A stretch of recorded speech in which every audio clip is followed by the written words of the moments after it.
صلى الله عليه وآله. فقلت نعم إن جدك وأخاك تحت الكساء.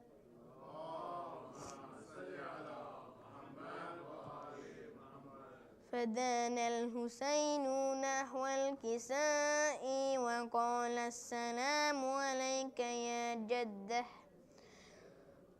السلام عليك يا من اختاره الله.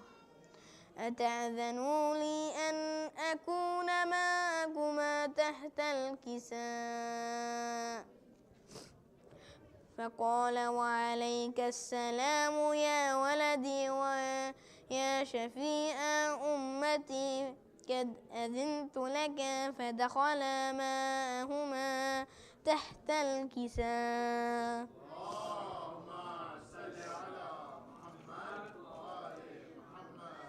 فأقبل عند ذلك أبو الحسن علي بن أبي طالب وقال السلام عليك يا بنت رسول الله. فقلت وعليك السلام يا أبا الحسن ويا أمير المؤمنين. وقال يا فاطمة إني أشم عندك راحية الطيبة كأنها راحية أخي وابن أمي رسول الله. فقلت نعم ها هو مع ولديك تحت الكساء.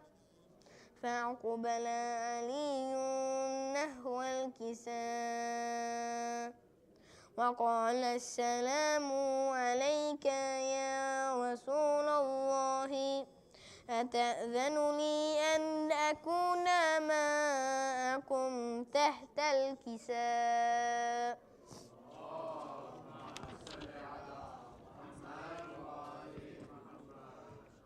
قال له وعليك السلام يا أخي ويا وسيي وخليفتي وصاحب لي وإي. قد أذنت لك. فدخل علي تحت الكساء.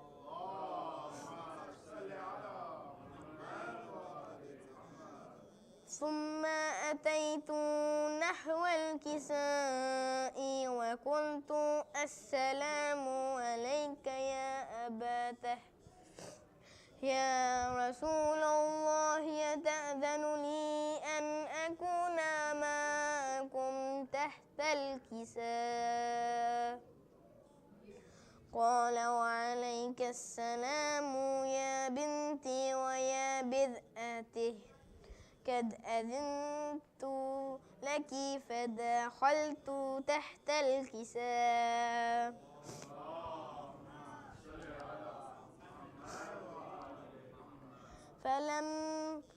فلما اكتملنا جميعا تحت الكساء أخذ بي رسول الله بالطرف الكساء وأومأ بتيباه باليمين إلى السماء وقال اللهم إن هؤلاء أهل بيتي وخصتي وهمتي لامهم لحمي ودامهم دامي يليموني ما يليموهم ويحزنوني ما يحزنهم. أنا حرب لمن هاربهم وسلم لمن سالمهم وعدو لمن آداهم ومحب لمن أحبهم.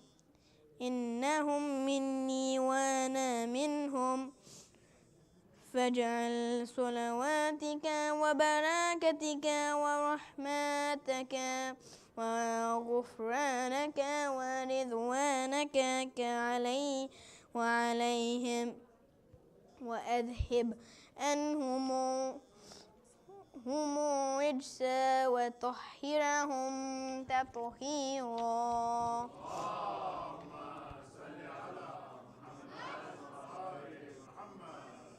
فقال الله عز وجل يا ملائكتي ويا سكان سماواتي إني ما خلقت سماء مبنية ولا أرضا مدهية ولا قمرا منيرا ولا وشمسا مضيئة ولا فلكا يدور ولا بحرا يجري ولا فلكا يسير إلا في محبة هؤلاء الخمسة الذين هم تحت الكساء.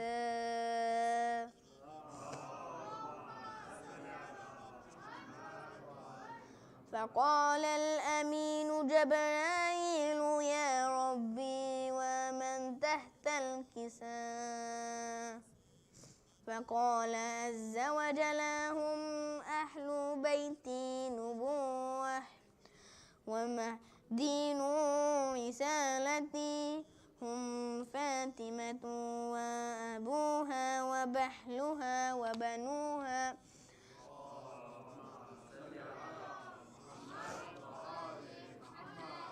فقال جبرائيل يا ربي أتأذن لي أن أهبط إلى الأرض لأكون معهم سديسا؟ فقال الله نعم قد أذنت لك. فهبتك الأمين جبرائيل وقال السلام عليك يا رسول الله العلي الأعلى يقرئك السلام يخصك بالتحيات والإكرام ويقول لك وعزتي وجلالي إني ما خلقت سماء مبنية ولا أرضا مدهية ولا قمرا منيرا ولا شمسا مضيئة ولا فلكا يدور ولا بحرا يجري ولا فلكا يسير إلا لأجلكم ومحبتكم وقد أذن لي أن أدخل معكم فهل تأذن لي يا رسول الله؟ فقال رسول الله وعليك السلام يا أمين وعي الله إنه نعم قد أذنت لك. فدخل جبرائيل معنا تحت الكساء.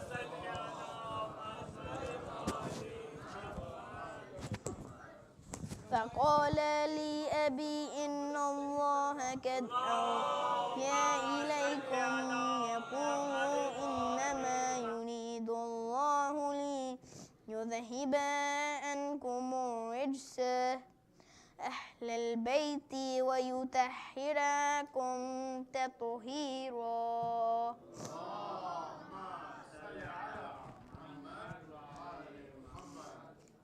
فقال علي لأبي يا رسول الله أخبرني لجلوسنا هذا تحت الكساء من الفضل عند الله فقال النبي والذي بعثني بالحق نبيا واصطفاني بالرسالة نجيا أما ذكر خبرنا هذا في محفل من محفل أهل الأرض وفيه جمع من شيئتنا ومحبينا إلا ونزلت عليه الرحمة هفت به الملائكة واستغفرت لهم إلى أن يتفرقوا فقال علي إذا والله فزنا وفزا شيئتنا ورب الكعبة. فقال النبي ثانيا يا علي والبثاني بالحق نبيا واصطفاني بالرسالة نجيا ما ذكر خبرنا هذا في محفل من محفل أهل الأرض فيه جميعا من شيئتنا ومحبينا وفيهم محموم إلا وفرج الله همه ولا مغموم إلا ما خشف الله غماه ولا طالب حاجة إلا وقضى الله حجه. فقال علي إذا والله فزنا وسعدنا وكذلك شيئتنا فازوا وسعدوا في الدنيا والآخرة رب الكعبة.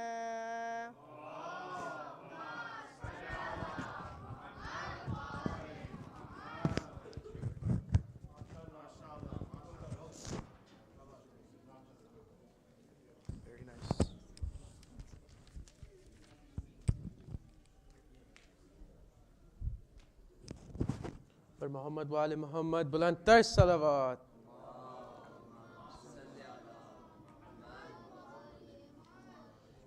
रो रो के अली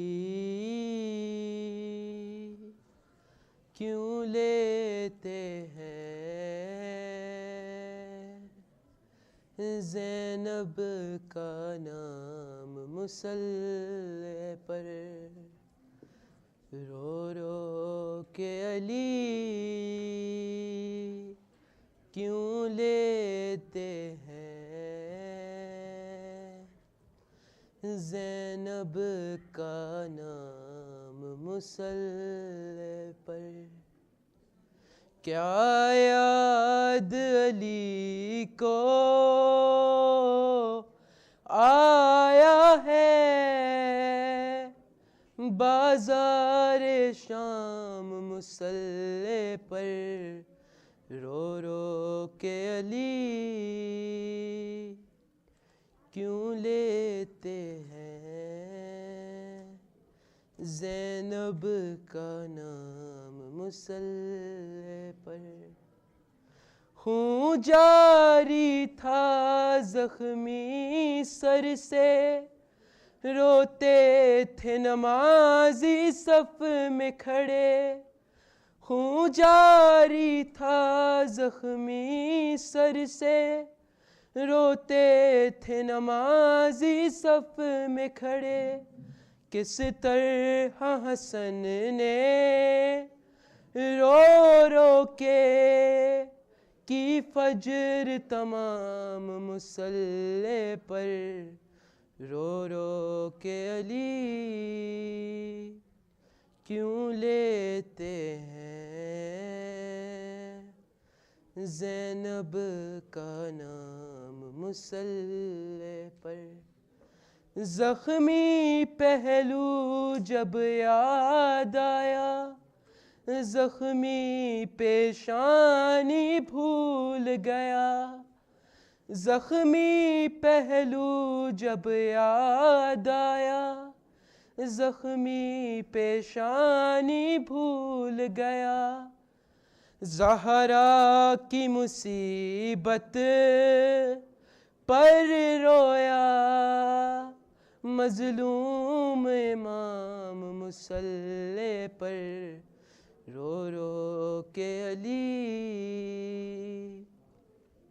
کیوں لیتے ہیں زینب کا نام مصلی پر، یہ پہلی فجر ہے زینب کی، سجدے میں سکون ملتا ہی نہیں، یہ پہلی فجر ہے زینب کی، سجدے میں سکون ملتا ہی نہیں، دل ڈوبتا ہے آتا ہی نہیں، ایک پل آرام مصلی پر رو رو کے علی کیوں لیتے ہیں زینب کا نام مصلی پر،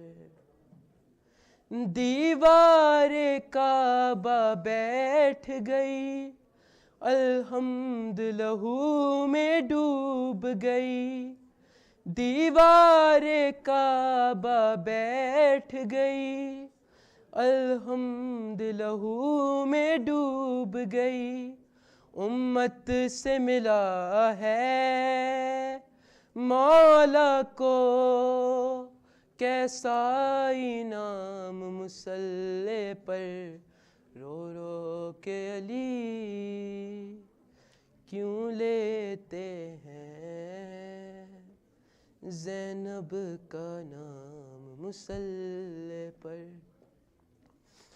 اس غیرت دار کی غربت پر روتی ہے علی کی غربت بھی، اس غیرت دار کی غربت پر روتی ہے علی کی غربت بھی، 40 برس جو کہتا رہا اشام اشام مصلی پر رو رو کے علی کیوں لیتے ہیں زینب کا نام مصلی پر رو رو کے علی کیوں لیتے ہیں زینب کا نام مصلی پر، کیا یاد علی کو آیا ہے بازار شام مصلی پر رو رو کے علی کیوں لیتے ہیں زینب کا نام مصلی پر۔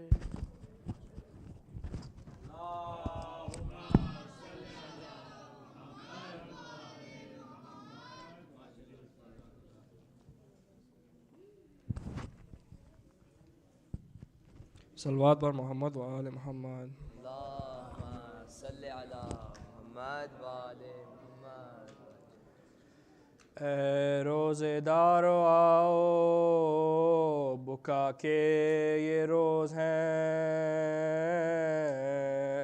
سعادات پر نزول بلا کے یہ روز ہے، سرتاج اوصیاء کے عزا کے یہ روز ہے، تم سے وداع خدا کے یہ روز ہے، تم سے وداع شیر خدا کی یہ روز ہے زخمی ہوا امام تمہارا نماز میں ظالم نے روزے دار کو مارا ظالم نے روزے دار کو مارا نماز میں سر پیٹو مومنو سرے حیدر ہوا دو نیم ایما کے برج کمائے انور ہوا دو نیم سوچو تو فرق شاہ کا کیوں کر ہوا دو نیم لکھا ہے مغز تک سر اتھر ہوا دو نیم زہرا نے بال کھولے نبی ننگے سر ہوئے تم بے امام اور حسن بے پدر ہوئے تم بے امام اور حسن بے پدر ہوئے لکھا ہے جب دو نیم ہوا فرق مرتضیٰ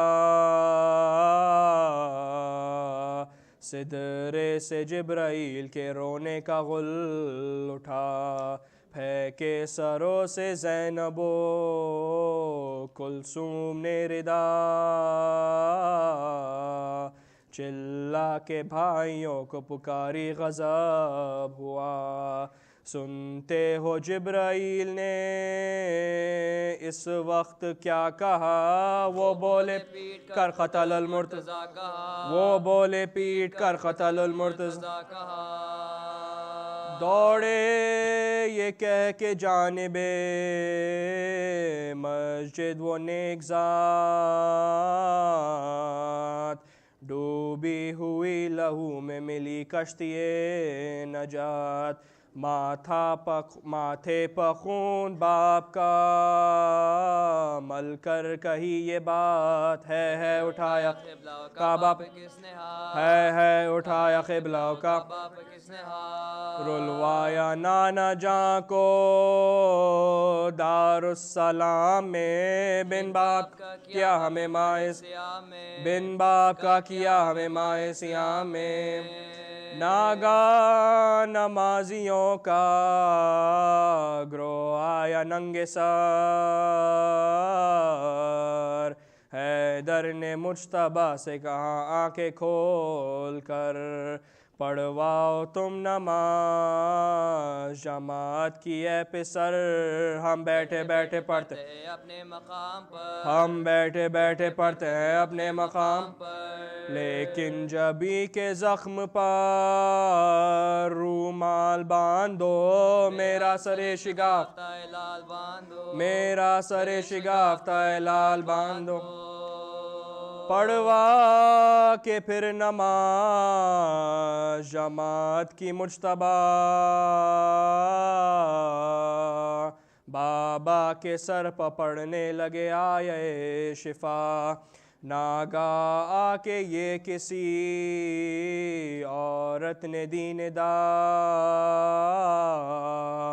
زہرا کے پیارو تم سے زینب نے ہے کہا بابا کو میرے جلد جو گھر میں نہ لاؤ گے تو سر برے نہ مجھ کو بھی مسجد میں پاؤ گے تو سر برے نہ مجھ کو بھی مسجد میں پاؤ گے بولے علی حواس ابھی سے بجا نہیں زینب سے کہہ دو کوفہ ہے یہ کربلا نہیں میں بے دیار و بے کسو بے آشنا نہیں شیعہ ہے گرد نرغے اہل جفا نہیں پردے سے ننگے سر تو ابھی کیوں نکلتی ہے کیا حلق پر حسین کی تلوار چلتی ہے کیا حلق پر حسین کی تلوار چلتی ہے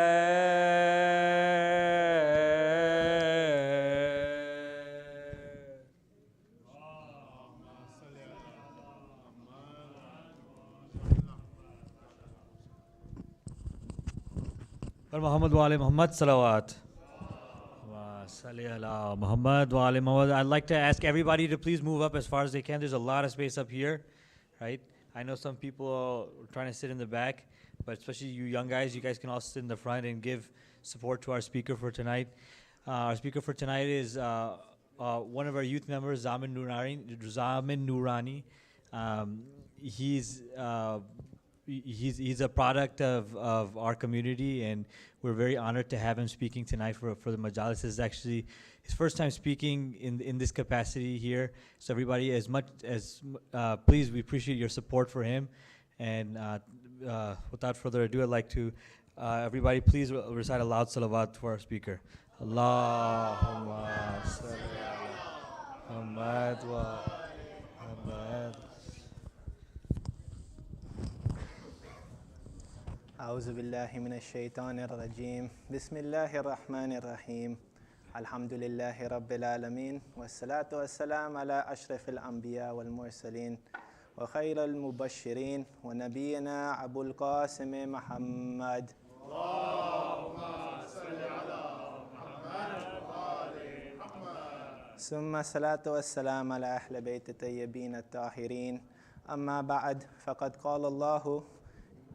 قال الله تبارك وتعالى في كتابه الكريم بسم الله الرحمن الرحيم والنجم إذا هوى ما ضل صاحبكم وما غوى وما ينطق عن الهوى إن هو إلا وحي يوحى. Please recite loud salawat. اللهم صل على محمد وآل محمد. Ibn Abi al-Hadid al-Mu'tazili. He's a very famous scholar, a Sunni scholar.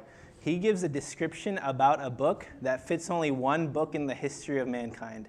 What does he say about this book? He says this book is Dun al-Kalamul Khaliq wa Fawq al-Kalamul Makhluq. What does this mean? He says that this book, it's Dun al-Kalamul Khaliq. That when you compare it to the book of Allah subhanahu wa ta'ala, there is no match. There is it does not compare to the book of Allah. But he says it's Fawq al-Kalamul Makhluq. That when you compare it to the speech of creation, any book written by any human being, this book comes above it.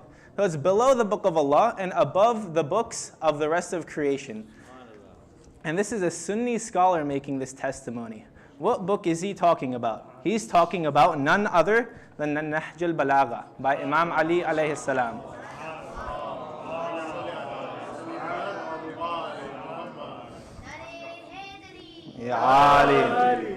This book is a book that mesmerizes the intellect. It literally explodes with knowledge.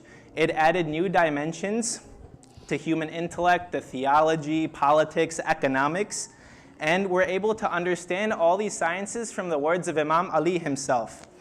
Imam Ali is someone we could draw infinite inspiration from and timeless lessons. Let's examine one of the sermons by Imam Ali to understand his role in our life as a great role model and a vehicle for guidance. We're going to examine some literary forms and tools that he uses to get to understand the brilliance behind his words. Let's start with a loud salawat.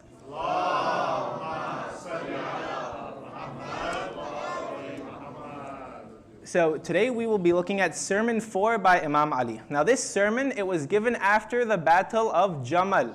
You know, in the Battle of Jamal, on one side you had the wife of the Prophet, and on the other side you had the cousin of the Prophet. Now, Imam Ali was fearful. He was a little scared. You could see visibly that he was scared that the ummah was being manipulated, that they were being tricked and coerced. And he wants to remind the Muslims of the role of the Ahl al-Bayt within their lives. The Imam starts the sermon by saying, Bina ahtadaytum fil dhalma. Imagine these words being spoken by Imam Ali ibn Abi Talib. He says, through us, you were guided, bina ahtadaytum fil dhalma. He uses the word dhalma here. Now, dhalma means darkness. But if you look up the word for darkness, it's actually dhalam aw dhulma. But Imam uses dhalma. Why does he use dhalma? Because he's alluding to laylat al-dhalma, the night that is dark. He says, through us, you were guided in the dark night. Now, he's using vivid examples for those Arabs at that time because they lived in the deserts of Arabia. He's connecting with them. He's using imagery to draw a picture in their mind. That through us, the Ahl al-Bayt, You were guided. Allah guided all of humanity through us, the Ahlul Bayt. In the dark night, do you see how dark the night was? You know, the Arabs, before Islam, they were in a very dark state. They had the Persians towards the east, the Romans towards the west. No one wanted to interact with the Arabs. In Hijaz alone, there is not more than 17 people who could read and write. Not more than 17 people, that's the maximum. And they were stuck in a series of groundless beliefs and superstitions. They had horrible superstitions and beliefs that actually kept them lagging behind other nations. For example, I was looking through some of the books about the superstitions that they had. And mind you, that we have superstitions in society as well. For example, some people might not want to live on the 13th floor. They say 13, no thank you. We don't want to live there. Or if a cat crosses in front of them, they say that's a bad omen, my day might go bad. But the superstitions they had in Arab society, it seeped into the fabric of society that governments were governing based on superstitions. The people always had some sort of superstition here or there that they believed in. For example, a few that I found, if a person was bitten by a snake or a scorpion, the way they would cure it was they would put gold around the neck of the person who was bitten. There is no anti-venom. They didn't even bother educating or going to other societies. No, they said this is the way we do it and this is how it's always been done. Our forefathers did it this way. If someone carried copper with them, copper or tin, it was said that that person would die. It's a good thing that they didn't have pennies back then, or else there would have been a lot of fatalities. If someone got rabies from a dog bite, the way they would cure it is they would find the leader of the tribe, take a small amount of blood, and put it over the wound. That's how they cured rabies. And if someone was insane, let's say he was going through madness, or in today's terms, maybe a manic episode or schizophrenia. How would they cure this? They would take his clothes, give him dirty rags, take him to a faraway land and hang bones of their dead ancestors to ward off the spirits. That's what they would do. So they were in a very low state. And these myths and superstitions were a great impediment to the progress of Islam. And the Holy Prophet endeavored to eradicate these signs of ignorance. That's what Imam is alluding to the dark night, that they were in a period of jahiliyah. So Imam says, "Bina ahtadaytum fi dhalma." Through us you were guided in the dark night. Allah delivered you guidance through us, the Ahlul Bayt. Now one may turn around. Some Muslims even say that they find this troubling. They say, okay, we appreciate the Ahlul Bayt. They have a phenomenal role, but for you to say that Allah delivered guidance to all of humanity through the Ahlul Bayt, wallahi, that's such a big thing to say. They say, we don't believe this. They say, phenomenal role, they have their respect, but they say this is an extreme statement to make. Let's examine what the Prophet, peace and blessings be upon him, says.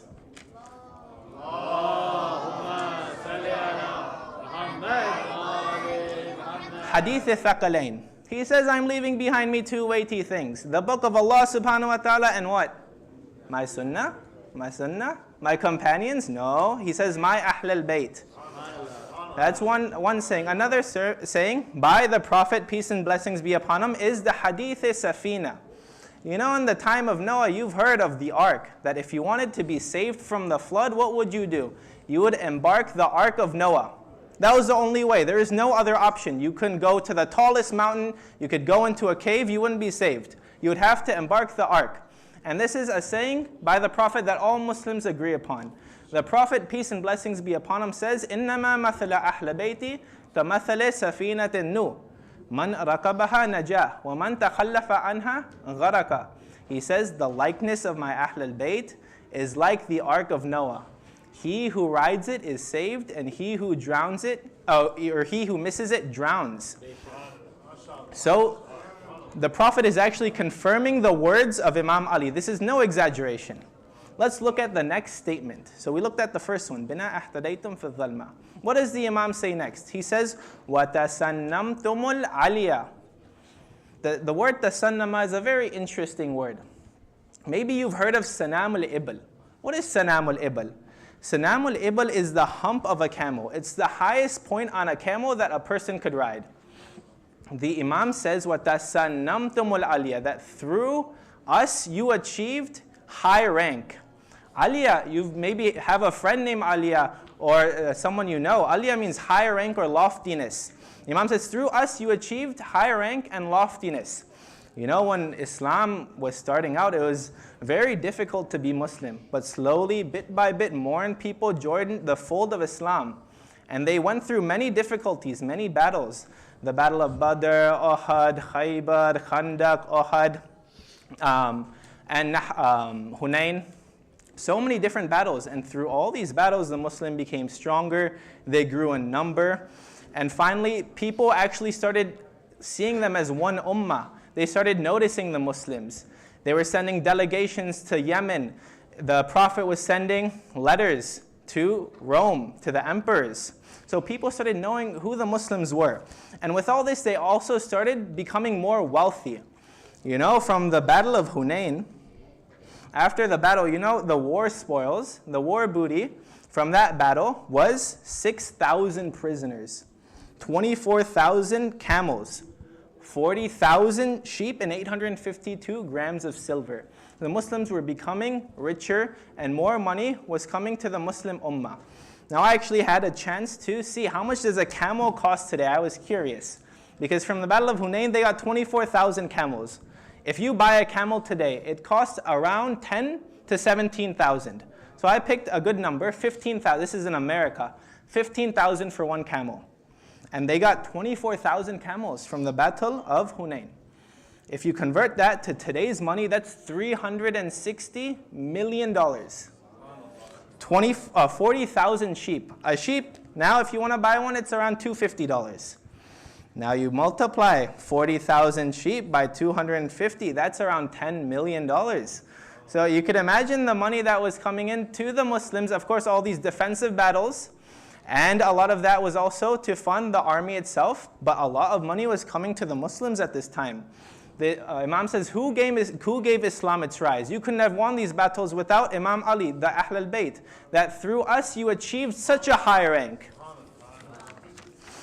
Going forward, so we looked at the first two verses. بِنَا أَحْتَدَيْتُمْ فِي الظَّلْمَةِ وَتَسَنَّمْتُمُ الْعَلِيَةِ. The third statement that the Imam says is وَبِنَا إِنْفَجَرْتُمْ عَنِ السِّرَارِ. Now this is a very hard statement to translate because of the eloquence of Imam Ali. You really have to look at the words and understand the Arabic behind the words. The Imam says, وَبِنَا إِنْفَجَرْتُمْ عَنِ السِّرَارِ. What does the word infajara mean? It comes from the word fajr. The word fajr, etymologically, linguistically, means to burst. But the definition you and I are familiar with is like morning or dawn, daybreak. Salat al-Fajr. Now, today, in today's time, how do we figure out when the time of Fajr is? What do? We look at the website. I just go to IEC HUSAINI website and I see it's around 5 a.m. It's very easy. Or if you live in a Muslim country, you wake up from the azan. I remember earlier this year I was in North Africa. And there was a town and I was right next to a masjid. Every morning, subhanAllah, the azan came and woke me up. Now this town was very smart. You know, there's, of course, a lot of people wake up during Fajr, but a lot of people don't wake up. They wake up during the azan and they go back to sleep. So what this town they would do is after the azan, they would wait 1 minute. So the person, maybe he awoke during Fajr, then the shaitan whispered in his ear, went back to sleep.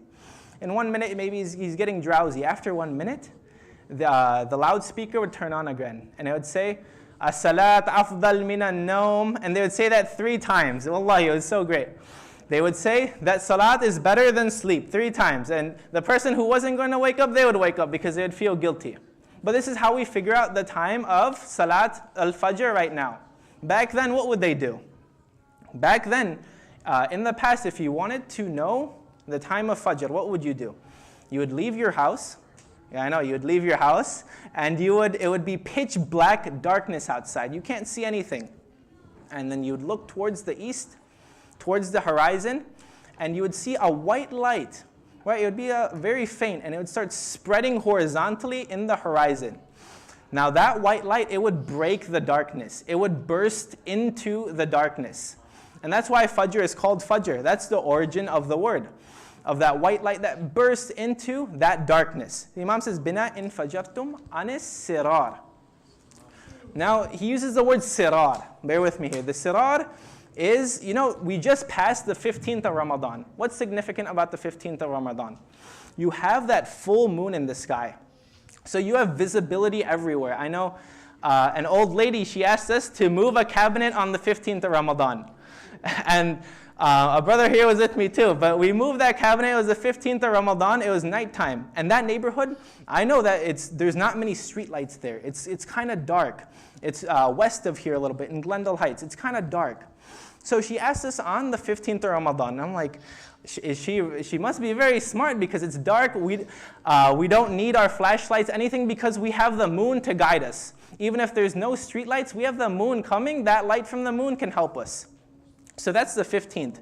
Sarar are those nights found at the end of the month.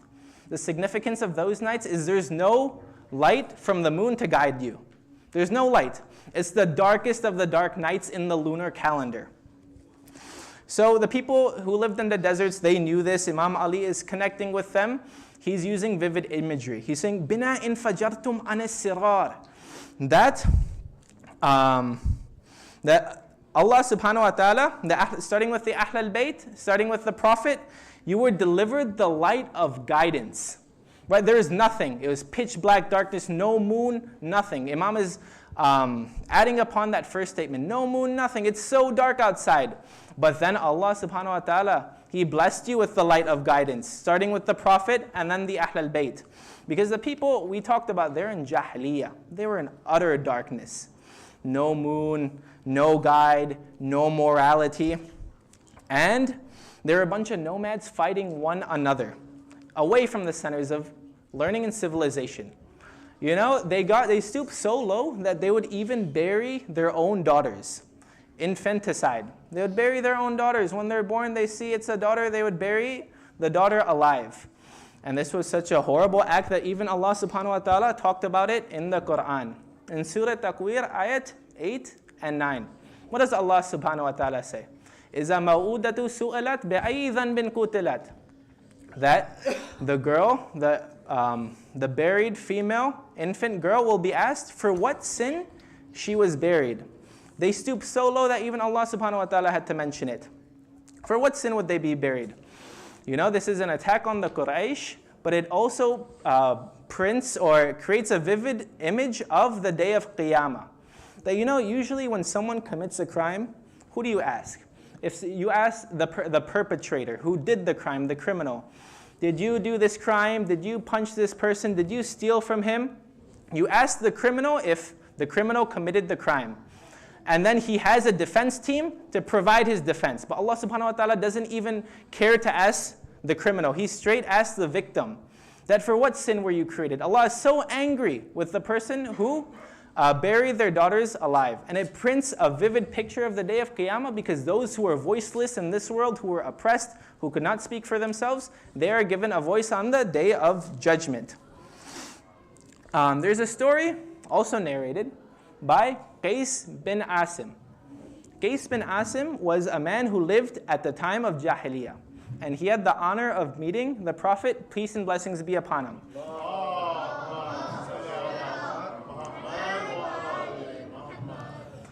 Now, the Prophet was sitting with the Ansar. And one of the Ansar asked Qais about his daughters.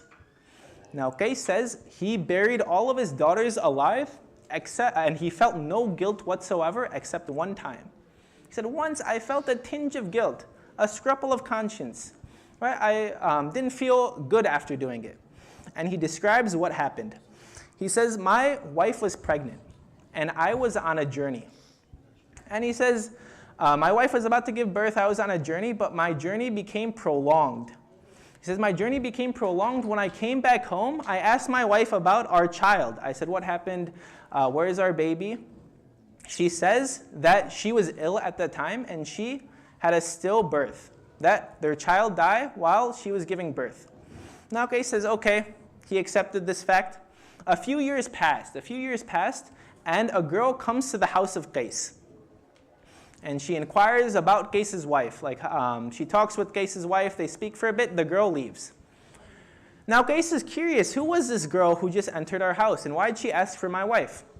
He asked his wife, like, who is she? She's very beautiful. Her tresses were well-mannered. She had a necklace around her neck. She was amazing. His wife says, Qais, and she has tears in her eyes at this time. She says, Qais, remember that time when I told you that I had a stillborn child? That wasn't the case. I had actually given birth to a daughter, but I was scared that you would bury her alive, so I gave her to my sister and entrusted this daughter to her. That's your daughter, Qais. Now, Qais doesn't say anything. He's silent. And his wife assumes that maybe he might accept her for once. He might not harm her. So his wife leaves. Now, Qais, he goes out and tries to find his daughter. He finally finds her and he takes her away to a faraway land. Takes her away to a faraway land and he starts digging a pit. And his daughter's asking him, why are you digging this pit? Why are you doing this? And finally, when the pit is fully dug, he pushes his daughter into the pit. And now she's screaming, she's crying, she's telling him not to do this, and he starts burying her alive, throwing dust on her face, until she was enveloped completely. That's how low the Arabs had reached. And after this story, after Qais narrates this story to the Prophet and the Ansar, the Prophet is in tears. There's tears flowing from the eyes of the Prophet. The Prophet says, this is an act of hard-heartedness, and a nation who does not possess the feelings of pity and kindness is not entitled to divine mercy. So that's how low the Arabs had reached before Islam. But Imam Ali says, Bina in fajartum anis sirar, that within 20 years you became your own civilization. We were that light that came at the pitch black darkness, no moon, no nothing. But you know how you see the light from the horizon when Fajr times comes, starting with the Prophet and the Ahlul Bayt, we were like that light. Imam Ali says, how did this happen? We gave Islam its rise. It is the Prophet and the Ahlul Bayt and their sacrifices. And he would say this because the people would forget oftentimes. Let's go to the second part of the speech with a loud salawat.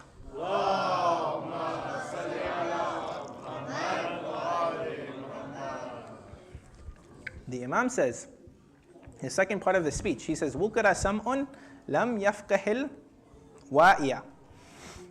He says that their hearing, they've become deaf. They didn't hear the loud call. Now, what does Imam Ali mean by this? What is the loud call? Who became deaf? What is the Imam speaking about? You go to the next verse as well. After he says that, he says, كَيْفَ يُرَاءِ النَّبَأَ مَنْ أَسَمَّتْهُ السَّيْحَةُ. How can they hear the whisper when they didn't hear the screech? What is the Imam talking about here? What is the screech? What is the loud call? You know, the Imam is talking about that the people had the Quran. They had the Prophet in front of them. The Quran was revealed in front of them. The Prophet came and he tried to guide them, but people disobeyed him. He says the people, they were deaf to the loud sound. Is there a louder sound than the Prophet? Is there something louder than the Quran? The Prophet came, he tried to guide them. The people, they disobeyed him. They gave him trouble in his life. He spoke to them. He was in front of them. But the people, a lot of them, they did not follow him. And their hearts were hard towards the Quran. They could not understand it. You know, that some people even went to the extent that they called the Prophet delirious. They would say that the Prophet is deluded. To the fact where Allah subhanahu wa ta'ala had to defend the Prophet in the Quran. You know what Allah subhanahu wa ta'ala says in Surah Najm, verse 2 through 4. He says, مَا ضَلَّ صَاحِبُكُمْ وَمَا غَوَى. He's talking to the companions. And he says, Allah subhanahu wa ta'ala says to the companions, your companion, your Nabi, مَا ضَلَّ صَاحِبُكُمْ, that he does not go astray. وَمَا غَوَى, and he is not deluded. وَمَا يَنْتَكُ عَنَ الْهَوَى, that he does not speak out of his own desire. إِنْ هُوَ إِلَّا وُحْيِي يُوحَى, he only speaks that which is revealed to him. You know, they would call the Prophet deluded. They would say that when he was getting revelation from Gabriel, that he was going through convulsions. And they would make all these accusations against the Prophet. So Allah subhanahu wa ta'ala had to come in and Allah subhanahu wa ta'ala defends the Prophet. So that's why Imam says, كَيْفَ يُرَاءِ النَّبَأَ مَنْ أَسَمَّتْهُ السَّيْحَةُ. How can they hear the whisper when they didn't hear when they were silent to the screech. He says, how are they going to listen to me now? How are they going to follow me? Because I'm just a mere whisper. Nab'a means whisper, a very light sound. كَيْفَ يُرَى إِن نَبَأَ مَنْ أَسَمَّتْهُ السَّيْحَةُ. How are they going to listen to my whisper when they didn't hear the screech?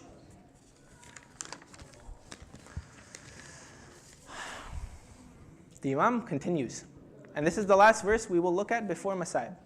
Finally, the Imam makes a dua for the believers. He says there are some people who their hearts are fixed on the truth.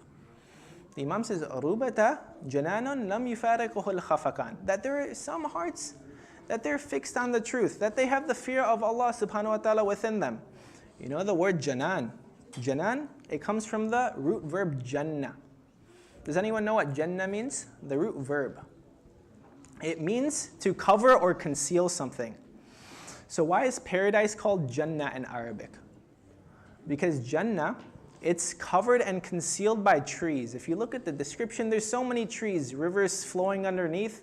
The light does not pierce through the foliage of the trees.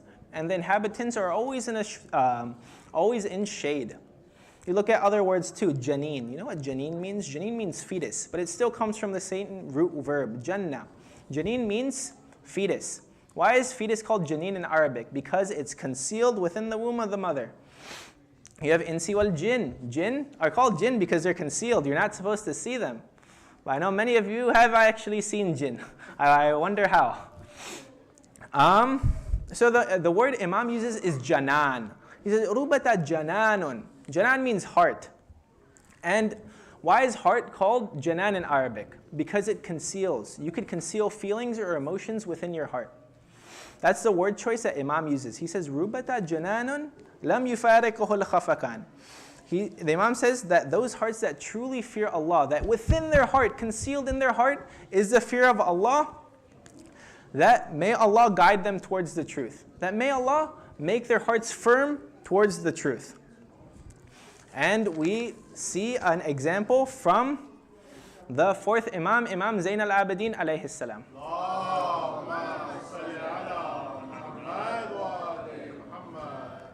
When the Imam used to do wuzu, people would see him pale and shivering. When he's before salat, this is when he's washing himself, the Imam would be pale and shivering. So they would ask him, Yabna Rasulullah, why are you so pale? You know what his response would be? He says, I am preparing to go and talk to the owner of the universe. Do you know who that is? Should I not be pale? Imagine if you and I were about to go and speak with some king or a president. Or for example's sake, we're about to go and meet a famous scholar both you and I admire. If we're about to go and meet Sayyid Sistani, for instance, would we not be prepared? We would have a little bit of fear, some anxiety within our heart. What am I going to wear? How am I going to sit? What am I going to say? The Imam says, the fourth Imam, he says, Allah is so merciful. He has allowed me to access Him at all times, but He has made it obligatory for me to speak to Him at least 5 times a day. At all times I can access Allah subhanahu wa ta'ala, but 5 times a day He made it mandatory for me. So should I not prepare? That's the reason he was shivering and pale when he would do wuzu. Now look, this is the nights of Imam Ali and how the world treated Imam Ali. They struck him with a sword in his most vulnerable position. These are the nights when Amir al-Mu'mineen is leaving this world. Imam Ali is leaving this world. Imam Hassan comes in crying. As he's crying, Amir al-Mu'mineen looks at him and he asks, why are you crying? He says, Father, why shouldn't I cry? He says, son, Hassan, if you're going to cry like this, what is Zainab going to do? Imam Hassan stops crying then. He says, Hassan, this time will go. But he says, Hassan, where is my Hussein? I can't see my Hussein. I don't know where my Hussein is. Call my Hussein. In the tradition, it says Hassan goes into a room and he sees Hussein crying. When you see a child crying and he's sobbing, sometimes that child starts choking. He has his tongue out and he starts choking on his tongue. The tradition says that Imam Hussein was sobbing that he was choking on his own tongue. You know, Hassan says, he says, Hussein, if you cry like this, what is our father going to say? He says, Father is calling you. It is said that Imam Hussein gets up and he goes towards his father. As soon as he sees his father, Imam Hussein starts crying again. He says, son, what do you cry like this for? You know what Imam Hussein's reply is? Can you take his reply? He says, Father, when our grandfather passed away, you were there to put a hand over our head, to hug us, to console us. He says, Father, when our mother Zahra passed away, you were there to hug us, to put your hand over her head. He says, Father, this isn't Medina, Father, this is Kufa, and you're leaving us. Who's going to be there to put a hand over our head, to hug us, to console us, to put us to your chest? At that moment, Zainab comes in. And you know what the tradition says when Zainab comes in? She starts crying. And as soon as she starts crying, Amir al-Mu'mineen starts crying. Amir al-Mu'mineen can't take it anymore. He tells his companions, go, because Zainab is crying. At that moment, Zainab, she comes and she sits with Amir al-Mu'mineen. In the tradition, it says that Amir al-Mu'mineen rests his head on the lap of Zainab. When he puts his head on the lap of Zainab, he whispers something to Zainab. You know what Amir al-Mu'mineen whispered to Zainab? You look at the tradition. When Zainab was standing at the entrance of Bazaar Sham, she wasn't going into the bazaar. Shimr came and he began to whip her. He began to beat her. She wouldn't go in. Umar ibn Sa'd came and he told her to go in. She wouldn't go in. All the women were telling Zainab to go in. She wouldn't go in. Finally, Sajjad comes. He says, Auntie Zainab, I can't see Shimr beating you like this. Why don't you go into the bazaar? At that moment, Zainab replies, you know what her reply is? She says, when my father was leaving this world, he said to me, Zainab, a time will come when you're standing next to Bazaar Sham. He says, no one thing, Zainab. He says, all the crowd will be chucking stones at you. Zainab, at that moment, don't lose hope. Zainab, no one thing. I'm going to come and I'm going to grab you by the hand and I'm going to take you into Bazaar Sham. At that moment, Zainab says, she says, Sajjad, I'm waiting for my father to come. She looks towards Najaf. She says, Father, where are you? I'm coming to Bazaar Sham. Where are you to take my hand and take me into the bazaar? Matame Hussein. Ya Hussein. Hussein. Ya Hussein.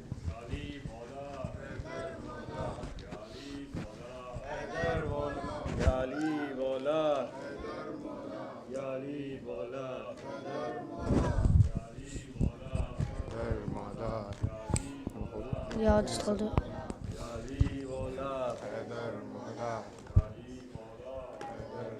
ये जनाज़ा है अली का शाह खबर गिर का ये जनाज़ा है अली का ये जनाज़ा है अली का शाह खबर गिर का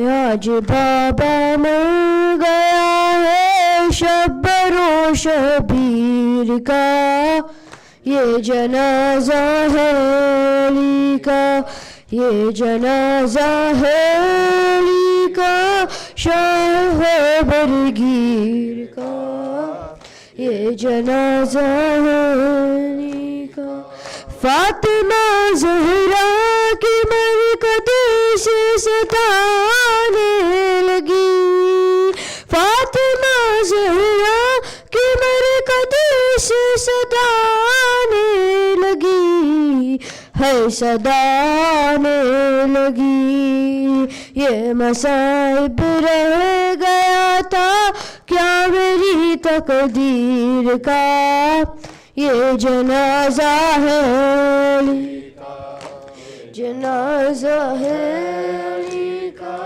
शाह खैबर गिर का ये जनाजा है یا رسول اللہ ہے جبریل نے رو کر کہا، یا رسول اللہ ہے جبریل نے رو کر کہا، ہائے یہ رو کر کہا، ایک حلقہ اور ٹوٹا نور کی زنجیر کا، یہ جنازہ ہے علی کا، یہ جنازہ ہے علی کا، شاہ ہے برگیر کا، یہ جنازہ ہے علی کا۔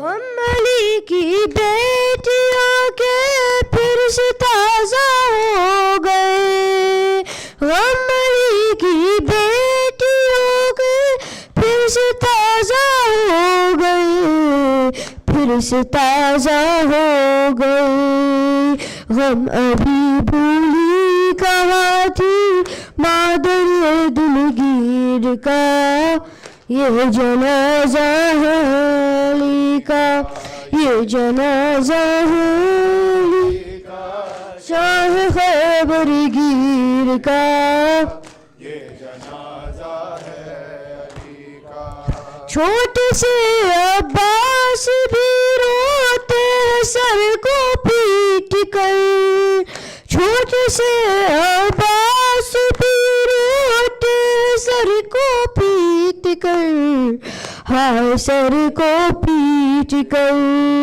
بچپنا عباس کا اور زخم پر دل پر تیر کا، یہ جنازہ ہے علی کا، یہ جنازہ ہے علی کا، شاہ خیبر کا، یہ جنازہ ہے علی کا۔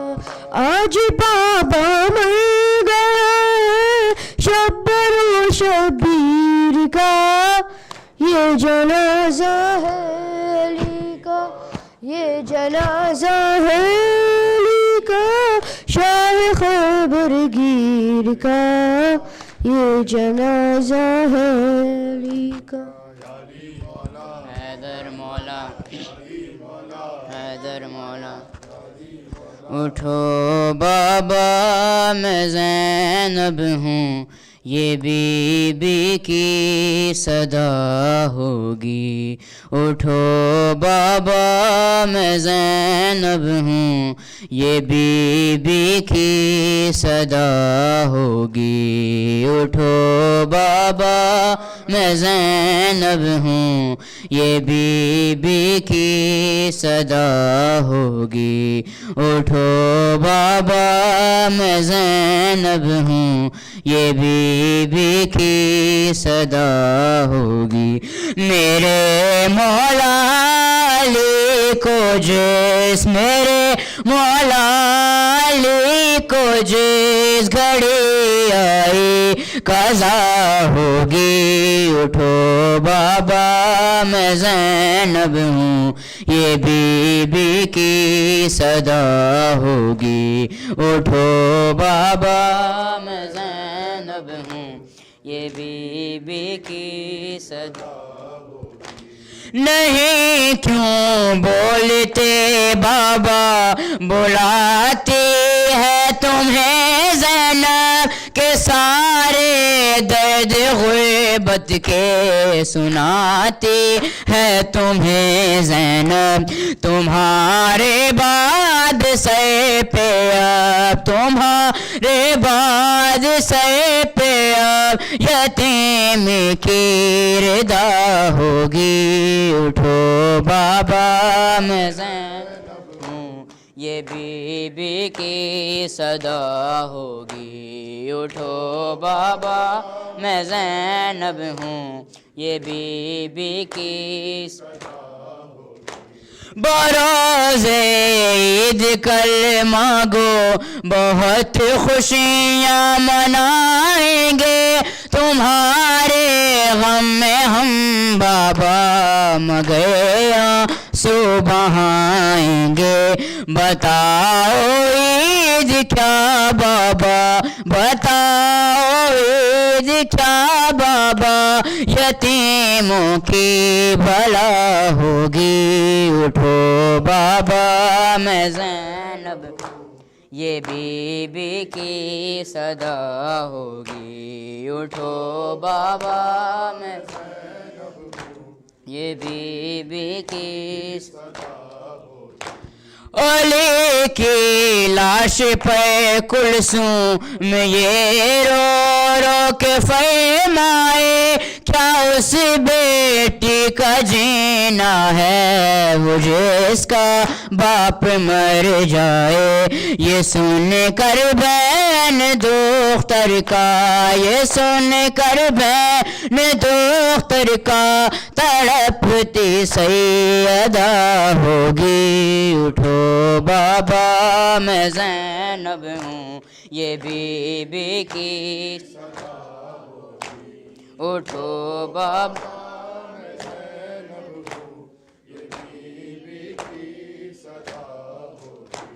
ابھی تو ماں کے صدمے سے نہ بچوں کو سکون آیا کہ تیری موت نے پھر سے ہمارے دل کو تڑپایا یوں لگتا ہے کہ اب ہم پہ یوں لگتا ہے کہ اب ہم پہ ستم کی انتہا ہوگی اٹھو بابا میں زینب ہوں یہ بی بی کی صدا ہوگی اٹھو بابا میں زینب ہوں یہ بی بی کی رضا سے پر نہیں ہوگی شرابی ہم سفر ہوں گے سنا کی نوک پہ بابا تمہارے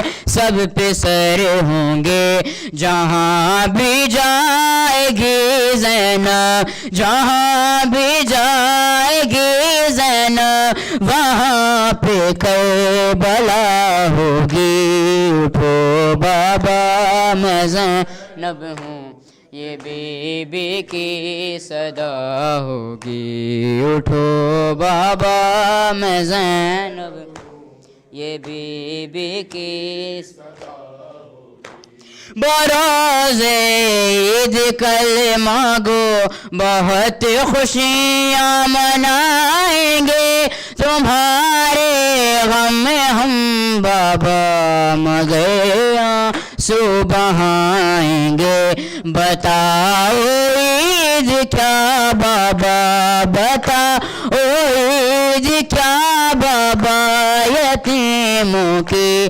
بھلا ہوگی اٹھو بابا میں زینب ہوں یہ بی بی کی صدا ہوگی اٹھو بابا میں زینب ہوں یہ بی بی کی صدا ہوگی نہیں کیوں بولتے بابا بلاتی ہے تمہیں زینب کہ سارے درد غربت کے سناتے ہے تمہیں زینب تمہارے بعد سر پہ اب تمہارے بعد سر پہ اب یتیم کی رضا ہوگی اٹھو بابا میں زینب یہ بی بی کی صدا ہوگی اٹھو بابا صدا ہوگی میرے مولا علی کو جس میرے مولا علی کو جس گھڑی آئی قضا ہوگی اٹھو بابا میں زینب ہوں یہ بی بی کی صدا ہوگی یا علی مولا حیدر مولا یا علی مولا حیدر یا علی مولا حیدر مولا یا علی مولا حیدر مولا یا علی مولا حیدر مولا اللہم صلی علی سجاد.